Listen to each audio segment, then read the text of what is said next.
Garantir la démocratie, l'égalité et le respect des droits de l'homme au niveau local est l'une des priorités de l'Organisation internationale panafricaine, Cités et gouvernements locaux unis d'Afrique, CGLU Afrique. Ce nouveau numéro de décryptage reçoit son secrétaire général, M. Jean-Pierre Elong Mbassi. Il s'exprime sur l'apport de CGLU Afrique dans le développement des industries créatives en Afrique et sur les mécanismes de mise à profit de la culture au service de l'intégration et de la paix sur le continent. Monsieur Jean-Pierre Elong Mbassi, bienvenue sur Africa 24. Vous êtes le secrétaire général des Cités et gouvernements locaux unis d'Afrique, CGLU Afrique.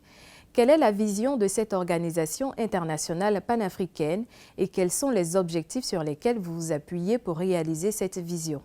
La vision, c'est très simple. Elle a été fixée par les membres de notre organisation lors du congrès fondateur qui a eu lieu à Swané en Afrique du Sud en 2005. Construire l'unité de l'Afrique et promouvoir son développement à partir des collectivités territoriales. C'est ça la vision. Comment on le fait? D'abord en défendant, en promouvant la décentralisation comme une modalité de renforcement de la légitimité des institutions publiques. En particulier par le fait que les populations se saisissent de leur vie à travers des conseils élus. C'est la première chose. Et à ce propos, notre organisation a été à la base de l'adoption par les chefs d'État et de gouvernement de l'Union africaine de la charte africaine de la gouvernance locale, de la décentralisation de la gouvernance locale et du développement local, qui a été adoptée en juin 2014 par les chefs d'État à Malabo, en Guinée équatoriale. Et nous nous efforçons d'amener tous les pays à donner aux collectivités territoriales le rôle qui leur revient de promotion du développement local, de promotion de la démocratie participative et d'association des populations à la gestion de leurs propres affaires. Vous avez participé au Festival international de la mode en Afrique, le FIMA, qui s'est tenu du 7 au 10 décembre 2022. Qu'est-ce qu'un tel festival représente pour vous? D'abord, il faut inscrire ce qui se passe ici dans un cadre plus général. C'est en novembre 2018 que les maires et responsables des collectivités territoriales d'Afrique, réunis au sommet Africité, 8e édition du sommet Africité à Marrakech, ont décidé qu'il fallait arrêter cette situation dans laquelle la culture était le maillon faible du développement de notre continent et mettre en place un programme de promotion des capitales africaines de la culture.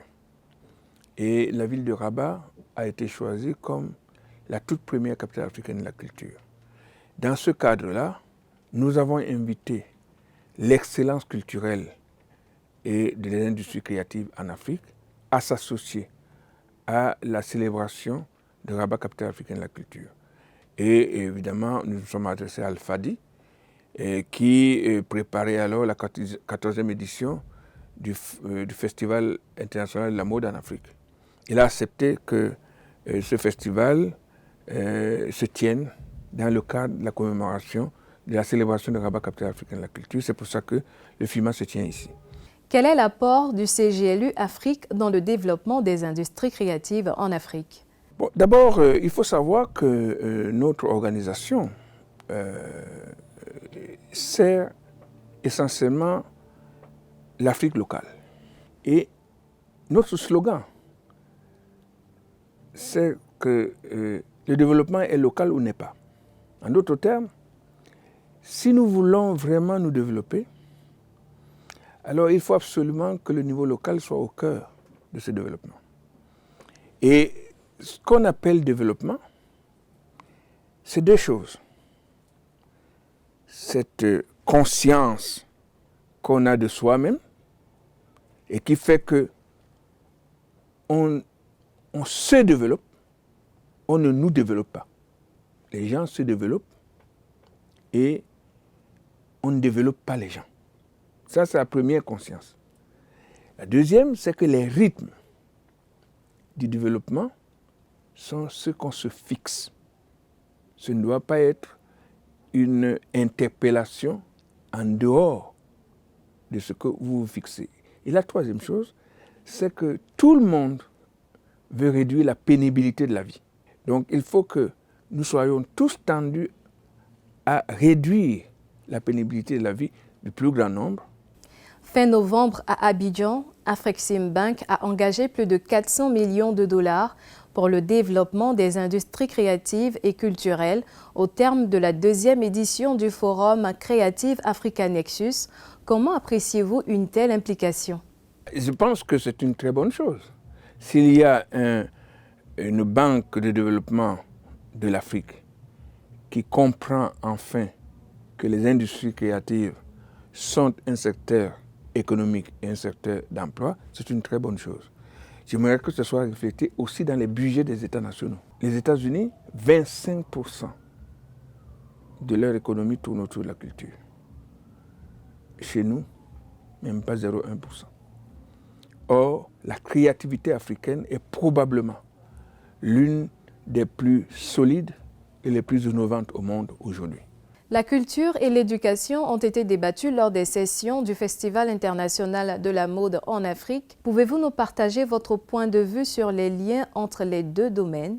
D'abord, en commençant par être vrai dans ce qu'on dit, ça veut dire si la paix est ce que nous recherchons, alors là aussi, elle se gagne dans les communautés. La plupart des conflits qui mobilisent l'attention de la communauté internationale en Afrique se passent à l'intérieur des frontières et non pas entre les frontières des États. Les conflits sont, la plupart d'entre eux sont internes. Ça veut dire qu'on n'a pas mis en route des mécanismes qu'on avait spontanément dans notre histoire d'anticipation et de gestion des conflits avant qu'ils n'atteignent un degré où deviennent des conflits ouverts avec des blessures et des morts d'hommes. Si on mettait les collectivités territoriales au cœur de l'anticipation des tensions et de la gestion des conflits naissants, probablement beaucoup de ces conflits qui ont atteint un degré important, y compris entraînant des blessures ou des destructions de vies humaines ou de biens. Beaucoup de ces conflits n'auraient pas atteint ce degré-là. Quel est votre message à la jeunesse qui a répondu présente à ce festival? Mon message principal est celui-là. Un jeune sur Terre qui a 18 ans et moins sur 2 est en Afrique. En d'autres termes, vous êtes l'avenir de notre monde. Mais être l'avenir de notre monde, ce n'est pas une question statistique. C'est une question de responsabilité. Monsieur Jean-Pierre Elong Mbassi, merci d'avoir répondu aux questions d'Africa 24. Merci à toutes et à tous d'avoir suivi cette édition de Décryptage.